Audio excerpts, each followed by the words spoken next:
सुबह रवि बाहर निकलता है, लेकिन तभी गांव के लोग उसके बगीचे में जमा हो जाते हैं और उस पर चोरी का इल्जाम लगा देते हैं।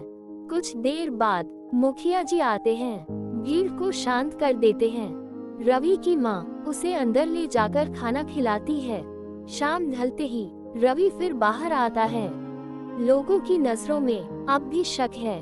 वह चुपचाप दूसरे रास्ते से घर लौटने लगता है, पर तभी व्यापारी के घर के पास वही दो आदमी धीमी आवाज में कुछ बात कर रहे होते हैं। रवि सब सुन लेता है और उसी पल वो एक फैसला कर लेता है।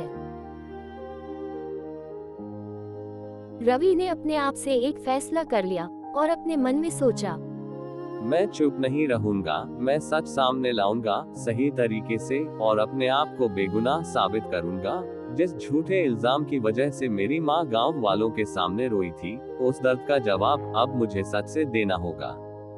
रवि समझ चुका था, भागने से नहीं सामना करने से सच बाहर आता है। रवि अपने घर जाता है और अपनी माँ को सारी बातें बता देता है।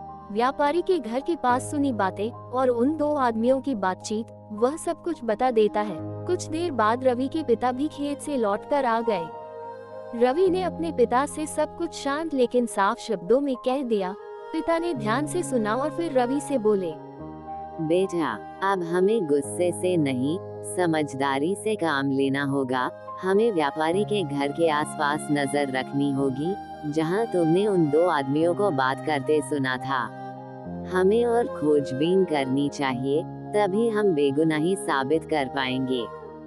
रवि की आंखों में डर था, लेकिन उससे ज्यादा सच्चाई को साबित करने की जिद। उसने अपने पिता की ओर देखते हुए कहा, हाँ पिताजी, आप बिल्कुल सही कह रहे हैं। हमें वहाँ नजर रखनी होगी, शायद कोई और बात पता चल जाए। हमें आज ही रात वहाँ चलना होगा। रवि अपने पिता की बात समझ गया था। तभी उसकी माँ कहती है, तुम दोनों अभी अभी घर आए हो, पहले रात का भोजन कर लो। भोजन के बाद रवि और उसके पिता रात के अंधेरे में निकल पड़े। गांव की गलियां उस समय पूरी तरह शांत थीं। दोनों सावधानी से आगे बढ़ रहे थे। मन में सिर्फ एक ही मकसद था, सच्चाई को सबके सामने लाना और अपनी बेगुनाही साबित करना। कुछ ही देर में वे व्यापारी के घर के पास पहुंच गए। रवि और उसके पिता व्यापारी के घर के बाहर छिपकर नजर रखने लगे, इस उम्मीद में कि वही दोनों चोर फिर से दिखाई दें। दूसरी ओर व्यापारी का लालच और बढ़ चुका था। उसने मन ही मन सोचा, अनाज की बोरियों की वजह से गांव वाले पहले ही रवि से नाराज हैं। अगर रवि को पैसों का चोर बना दूं, तो गांव वाले मिलकर उसे और उसके परिवार को गांव से बाहर निकाल देंगे। इतना सोचकर वह हंसने लगा और उसने तुरंत उन दोनों चोरों को बुला लिया। उसी समय रवि और उसके पिता ने उन दोनों को आते हुए देख लिया। रवि ने धीरे से अपने पिता से कहा, पिताजी, यही है वो दोनों लोग। ये जरूर यहाँ किसी गलत इरादे से आए होंगे।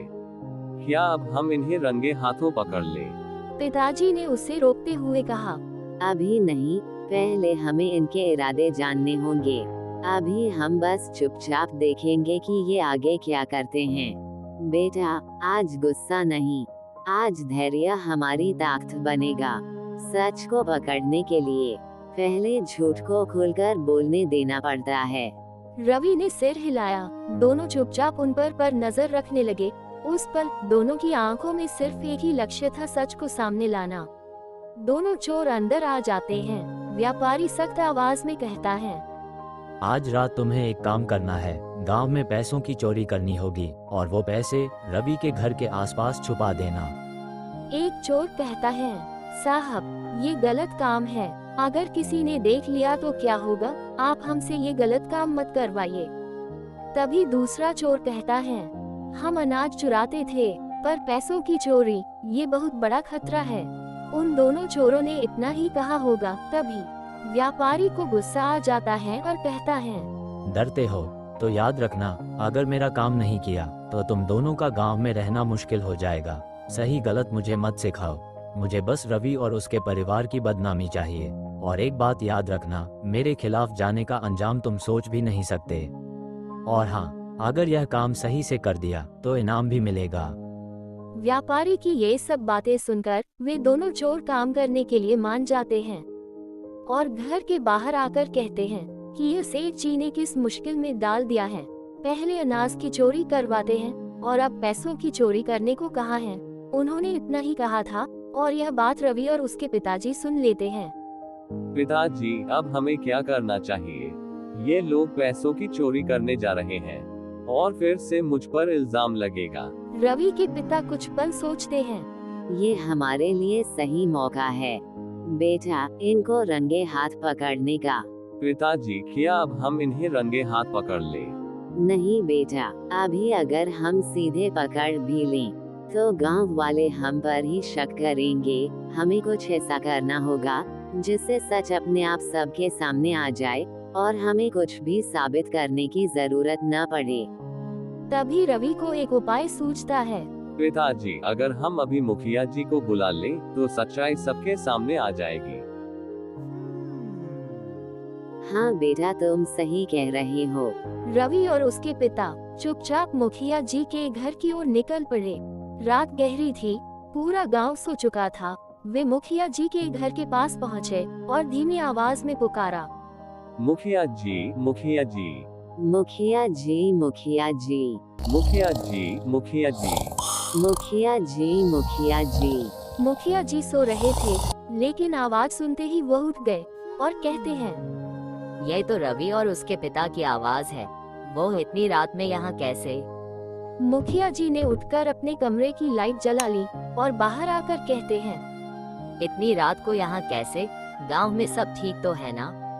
अभी तक तो ठीक है मुखिया जी, लेकिन अगर आपने आज सच्चाई नहीं देखी तो सुबह तक पूरा गांव मेरे बेटे को फिर से दोषी मानेगा। मैं समझा नहीं, तुम क्या कहना चाहते हो? मुखिया जी, गांव में वही अनाज चुराने वाले चोर आज फिर निकल पड़े हैं और इस बार वो पैसों की चोरी करेंगे। अगर वो पकड़े नहीं गए तो सुबह गांव के लोग मुझ पर फिर से आरोप लगा देंगे। क्या? फिर तो देर नहीं करनी चाहिए। बस इसलिए हम आपको लेने आए हैं मुखिया जी, ताकि आज सच सबकी आंखों के सामने आए। ठीक है, मैं साथ चलने को तैयार हूँ। आज रात सिर्फ चोर नहीं, झूठ भी पकड़ा जाएगा। चलो।